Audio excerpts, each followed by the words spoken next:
السلام علیکم ورحمۃ اللہ وبرکاتہ۔ سامعین محترم، آج کی ویڈیو میں ہم بات کریں گے عید الاضحیٰ کا دن منانے کے تصور کا پس منظر۔ معزز دوستو، حضرت ابراہیم علیہ السلام اور نبی اکرم صلی اللہ علیہ وسلم نے مسلمانوں کے لیے جو ایام مقرر کیے ہیں ان میں یہ دو دن بہت اہمیت کے حامل ہیں، ایک عید الفطر اور دوسرا عید الاضحیٰ۔ نبی اکرم صلی اللہ علیہ وسلم کا ارشاد ہے کہ دنیا میں ہر قوم کی ایک عید ہوتی ہے اور یہ ہماری عید کا دن ہے۔ عید الاضحیٰ کا دن ہمارے لیے خوشی اور اللہ کے شکر اور امتنان کا دن ہے، اللہ کے ساتھ تعلق قائم کرنے کا دن ہے۔ دنیا بھر میں ہر قوم اپنی عید کیوں مناتی ہے؟ اس کی بنیادی حقیقت یہ ہے کہ جو قوم جس فکر و نظریے کے ساتھ وابستہ ہوتی ہے، اس فکر و نظریے کی جو بنیادی شخصیت یا اس قوم کا دنیا میں آغاز کرنے والا جو فرد ہوتا ہے، اس کی یاد کے طور پر عید کا دن منایا جاتا ہے۔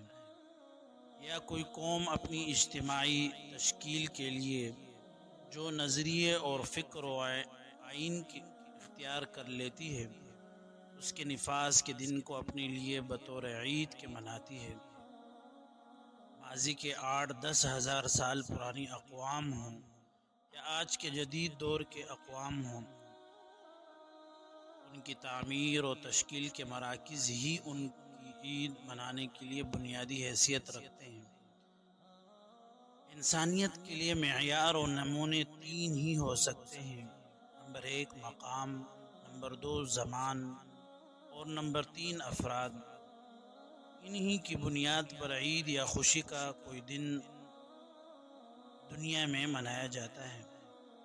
اس قوم کے کوئی فرد ہوں گے جنہوں نے کوئی کردار ادا کیا ہوگا اور انہوں نے وہ کردار کسی مقام پر اور کسی زمانے میں ادا کیا ہوگا، تو وہ زمانہ، تاریخ یا مقام کو لوگ یاد رکھتے ہیں اور اسی کی بنیاد پر خاص دن مقرر کیے جاتے ہیں۔ یہ انسان کی فطرت ہے کہ تمام اجتماعیتوں اور معاشروں کی تشکیل میں یہ بنیادی امور رہے ہیں، لیکن تجزیہ یہ کرنا ہے کہ بین الاقوامی سطح پر کل انسانیت کی فلاح و بہبود کے لیے جو پروگرام انسانیت کے سامنے رکھا گیا، اس کے کچھ مشترکات ہیں جن پر یہ عید الاضحیٰ کا دن مشتمل ہے۔ یہ عید حضرت ابراہیم علیہ السلام کے اس عمل کی یاد میں منائی جاتی ہے جو آپ علیہ السلام نے 10ویں ذی الحجہ کو اپنے بیٹے کو اللہ کی راہ میں قربان کے لیے پیش کیا۔ حضرت ابراہیم علیہ السلام تمام انسانیت کے جد امجد اور فکری رہنما ہیں۔ یہودی بھی انہیں اپنے نظریے اور فکر کا بانی مانتے ہیں اور عیسائی بھی انہیں تسلیم کرتے ہیں۔ یہی نہیں بلکہ ہندوؤں کے ہاں بھی برہما کا بنیادی تصور دراصل ابراہیم علیہ السلام ہی کے تصور کا ایک رخ ہے جس کو انہوں نے خدا کا درجہ دے دیا۔ مسلمان بھی حضرت ابراہیم علیہ السلام کو حنفی تحریک کے بانی نبی کے طور پر مانتے ہیں۔ گویا حضرت ابراہیم علیہ السلام اسی شخصیت ہیں اور ایسی شخصیت ہیں جنہیں دنیا کے تقریباً تمام لوگ کسی نہ کسی انداز میں اپنا رہنما مانتے ہیں۔ اس طرح یہ عید الاضحیٰ حضرت ابراہیم علیہ السلام کی نسبت سے ایک بین الاقوامی عید ہے۔ ناظرین کرام، کعبۃ اللہ کی مرکزیت اور حضرت ابراہیم علیہ السلام کی قربانی کا عمل پورے کرۂ ارض کا مرکز اور محور، جس پر پوری دنیا اور پوری کرۂ ارض کی گردش جاری ہے، وہ خانہ کعبہ ہے۔ مشاہدات اور تجربات اور اسلوب پر یہ بات ثابت ہو چکی ہے کہ اس کرۂ ارض کا مرکزی اور محوری مقام خانہ کعبہ اور حرم مقدس ہے۔ یہ کل انسانیت کا مرکز ہے۔ تمام انبیاء علیہ السلام نے اس کا طواف کیا۔ نبی اکرم صلی اللہ علیہ وسلم جب حج کے موقع پر مزدلفہ سے مینا تشریف لا رہے تھے اور مینا سے مکہ، تو فرمایا کہ میں دیکھ رہا ہوں کہ اس وادی سے فلاں فلاں نبی گزر رہے ہیں، یعنی ماضی کی تاریخ کی تصویر نبی اکرم صلی اللہ علیہ وسلم کو دکھائی دی گئی کہ حضرت نوح علیہ السلام، حضرت ابراہیم علیہ السلام، حضرت موسیٰ علیہ السلام، حضرت داؤد علیہ السلام، حضرت عیسیٰ علیہ السلام اور دیگر انبیاء علیہ السلام کے تسلسل کا وہ مرکز رہا۔ ہندوؤں کی اتنی بڑی اجتماعیت کے ہاں اور اس کے ویدوں میں بھی اس حرم کا تذکرہ ملتا ہے۔ حرم مقدس میں طواف کے لیے جانا، 7 چکر کاٹنا، پھر ہندوؤں کے ہاں شادی کے موقع پر 7 پھیروں کا ہونا، دراصل خانہ کعبہ کی طواف کا ہی تصور ہے جو ہندوستانی وہاں سے لے کر آئے تھے۔ احادیث کے مطابق حضرت ابراہیم علیہ السلام کو ذی الحج کے 8 تاریخ کو یہ خواب آتا ہے، یہ الہام ہوتا ہے کہ اپنے بیٹے کو ذبح کیجیے۔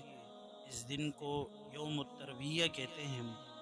ترویہ رویہ سے ہے، رویہ انسان کے اندر جو سب سے پہلے خیال آتا ہے، تخلیل پیدا ہوتا ہے، اس تخیل کو عربی میں رویہ کہتے ہیں۔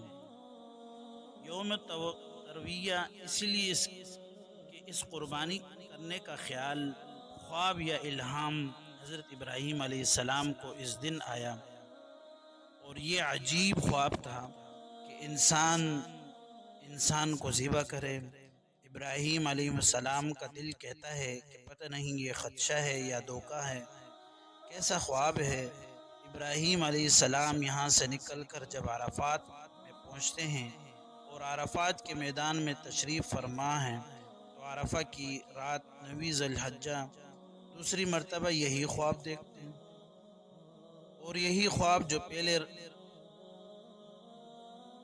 رویہ کی شکل میں تھا، دھندلا خیال تھا، عرفہ کے میدان میں یہ پوری معرفت کے ساتھ الہام ہوتا ہے جس میں انسان کو عرفان حاصل ہوتا ہے، پورا وجود اس کے رنگ میں رنگ جاتا ہے، اور اس خیال کے بارے میں کہ کسی قسم کے بظاہر شک و شبے کی گنجائش نہ رہی، اسی لیے اس کو یوم عرفہ کہا جاتا ہے کہ وہ تصور و تخیل جو 8 تاریخ کو بطور ایک رویے کے اور خیال کے آیا تھا، وہ 9 ذی الحجہ کے دن میں بڑی وضاحت کے ساتھ اور پوری معرفت اور عرفان کے ساتھ ان کے سامنے آتا ہے۔